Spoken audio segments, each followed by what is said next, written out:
Anak-anak yang sering melihat atau mendengar orang tuanya marah, terutama dengan cara yang tidak terkendali, bisa mengalami dampak jangka panjang pada perkembangan mereka. Lalu, apa aja sih dampak negatifnya?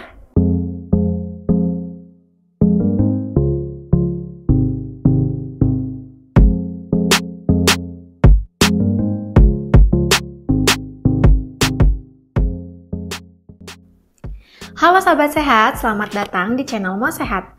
Hari ini Minmo akan membahas topik yang sering kita alami di kehidupan, yaitu tentang kemarahan orang tua bisa ganggu perkembangan anak. Sahabat Sehat penasaran kan? Nah, sebelum Minmo melanjutkan ke videonya, bagi sahabat sehat yang baru datang di channel Mo Sehat, selamat datang ya. Channel ini berisikan tentang Q&A dan informasi seputar kesehatan. Jangan lupa klik tombol subscribe dan nyalakan juga lonceng notifikasinya agar sahabat sehat mendapat update terbaru dari channel ini. Nah, sebagai orang tua, wajar jika kadang kita merasa lelah atau frustasi. Namun, penting untuk diingat bahwa reaksi kita, terutama ketika marah, bisa memberikan pengaruh yang besar pada anak-anak.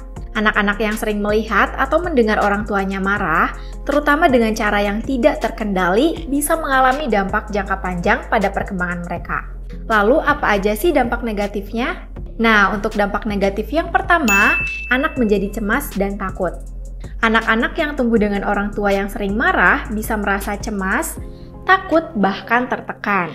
Mereka cenderung merasa tidak aman di rumah, tempat yang seharusnya menjadi ruang aman bagi mereka. Akibatnya, anak-anak ini mungkin kesulitan berbicara atau mengungkapkan perasaan mereka karena takut akan memicu kemarahan orang tua lagi. Yang kedua, menurunkan kepercayaan diri anak. Anak yang sering dimarahi atau diteriaki oleh orang tua bisa kehilangan rasa percaya diri. Mereka mulai meragukan kemampuan mereka sendiri karena selalu dikritik.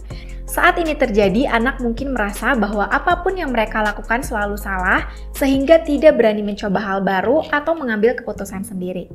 Lalu yang ketiga, mengganggu kemampuan sosial anak.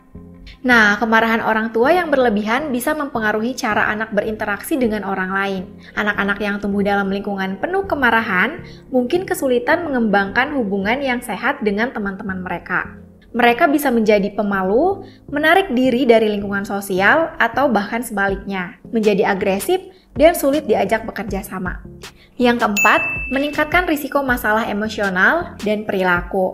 Sikap orang tua yang sering marah juga berisiko menyebabkan masalah emosional dan perilaku pada anak. Anak-anak ini mungkin tumbuh menjadi individu yang mudah marah atau sulit mengendalikan emosi mereka. Nah, selain itu, anak-anak ini juga bisa menunjukkan perilaku pemberontakan, sulit diatur, atau bahkan mengalami gangguan mental seperti depresi atau kecemasan berlebihan. Dan yang kelima, meniru perilaku orang tua. Anak-anak cenderung meniru apa yang mereka lihat dari orang tuanya.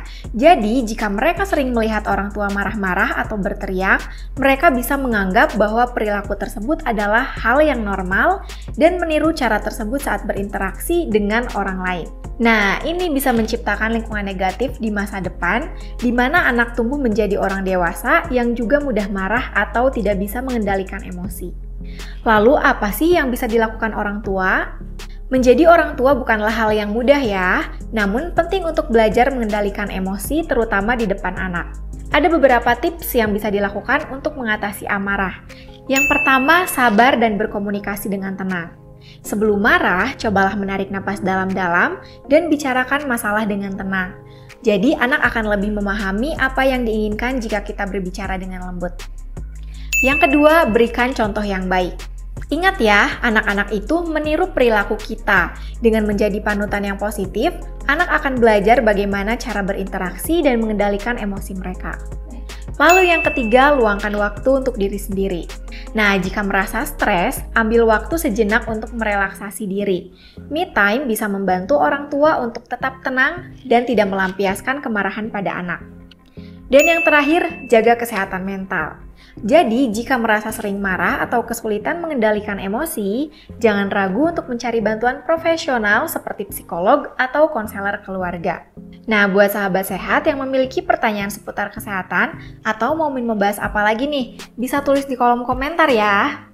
Sekian dari Minmo, jika menurut sahabat sehat video ini bermanfaat, jangan lupa untuk like, komen, share, dan subscribe channel ini ya. Sampai jumpa lagi di video selanjutnya.